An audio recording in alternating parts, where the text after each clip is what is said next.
Hey everyone, welcome to week 3 post-operation for me. The latest updates are that my head has basically got spotty in the recipient areas now.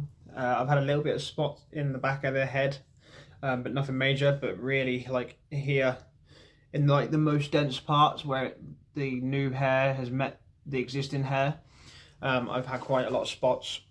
But I've been told not to pick them, and so I will not pick them. What I don't want to do is obviously cause any damage. So other than that, I've just had growth really. I'm still kind of waiting for the shedding phase to kick in. I haven't really noticed any shedding over the last week, and from what I understand, the shedding phase should start from around week 2, so it should have really been last week coming into now, but I've not really had anything. So I'm kind of waiting for that to happen. So that's the updates from me really. Other than that, today I'd quite like to talk to people about the sort of supplements and aftercare that I'm using and going through. So starting with the supplements, I'm currently using the biotin and keratin supplements that I've been gifted by Elithair. Which came in a whole package. So I've got 3 months worth of keratin and biotin tablets, which I'll be taking alongside the finasteride that I mentioned in the last video that I'm going to take long term.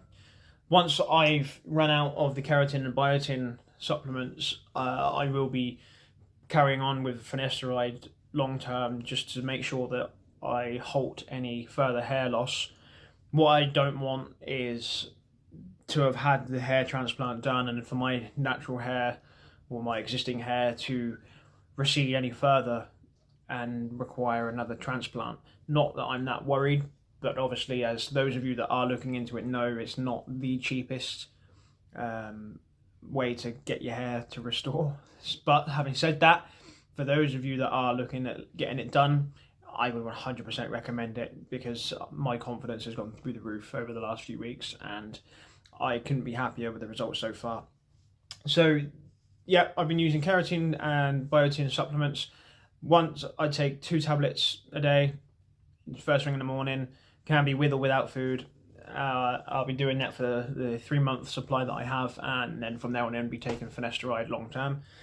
So moving on, I also have an aloe vera gel, which I use more so when my scalp gets dry. It's something that I've been recommended to do, obviously, for when your head gets dry. I probably wouldn't be surprised if that's been the cause of why I've got spots on my head. But having said that, I would rather keep my hair moisturised, my scalp moisturised, to make sure that there's no damage being done. So that's why I've been using the aloe vera gel. It also really helps when my donor area and my recipient area gets itchy, and for the first sort of 10 days that was like common. And for those of you that have either just had it done or are sort of around where I'm at with it, then you may well know exactly what it's like, which isn't fun. So making sure that you don't itch or scratch with your nails, especially on your recipient area, because you don't want to damage any follicles. You've got to remember, once those follicles are gone, then that's it. Like, they're never coming back. So be careful, especially when you have an itchy area that's been transplanted. So that's what the aloe vera gel is for. Again, it's something that I've been gifted in the care package, but having said that, obviously you can go and get any aloe vera gel from your local supermarket or Amazon or wherever. So moving on from there, I also have a shampoo, which is a biotin infused shampoo. It's something that I've started using now rather than using the lotion and the foam. I've noticed that using the lotion and the foam together, other than when I had to for the first week or first 10 days whilst I was getting into the crusting phase, and I was able to actually remove the crust. Once the crust had gone, I started to continue using the lotion and the foam, but I noticed that my scalp was going dry and I was using the aloe vera gel a lot more. So I thought, I'm going to give the shampoo a go sooner rather than later. A lot of the recommendations that I've read through would say to start using this around 2 weeks after your transplant. I didn't do that because I thought I could be a little bit more conservative and use the lotions first, but I have noticed that my scalp was going dry quite a lot. So I'm now using the shampoo, which I use every other day. It's just simple. Just get your hair wet. Make sure your hands are clean. Don't obviously do it when you've got dirty hands. After a couple of weeks, you can start to have baths and showers again. So, well, you can have a shower anyway, but I mean, you can be a little bit less careful, as it were. I'm still using spray bottle to wash my hair just to be sure, because I don't want to risk doing any damage, obviously. And I'm still using cold water. I'm not using lukewarm water. I'm just using cold water, and that's doing me absolute wonders. So yeah, every other day I'm using this now, alongside a very light conditioner, which I will not disclose on this video because it's not to do with this, and I want to make sure that this is all focused. So yeah, that's the shampoo. I also have a hair serum which I'm using. For those of you that don't know, a hair serum is, well, this one in particular is a spray bottle. So all I do is twice a day, first thing in the morning and last thing at night, I will spray 5 or 6 sprays into the recipient area, let it soak in, and what it will do is it will aid the growth hormones around the follicles, and it will help induce growth. It also help increase your density of your hair as well. Probably more minuscule results for that one if you're using like a hair serum long term. You may want to use things like mesotherapy or PRP therapy alongside a hair serum, just to make sure that you are going to benefit from this fully. But it's something that I'm using again as part of the care package. Probably not something I'm going to use long term, but for the time being it's definitely beneficial, especially in the early days of the hair growth. I want to make sure that I have the as dense as possible. Really, I want to make sure that my hair is where it should be for what I'm satisfied with. And obviously I've got to wait until sort of month 4 or 5 until I'm really going to start seeing the results that I want to see. But having said that, using these methods of aftercare now is gonna get me to where I want to be sooner, obviously. So yeah, that's the hair serum. And finally, I have small little vials of mesotherapy liquid. And for those of you that don't know, mesotherapy is basically stem cells in a liquid form. And what you would do is you would use either a derma roller or a derma stamp, whatever you're more comfortable with. Go over the recipient area and basically over the top of your head, wherever you feel that you're losing hair or is thinning out.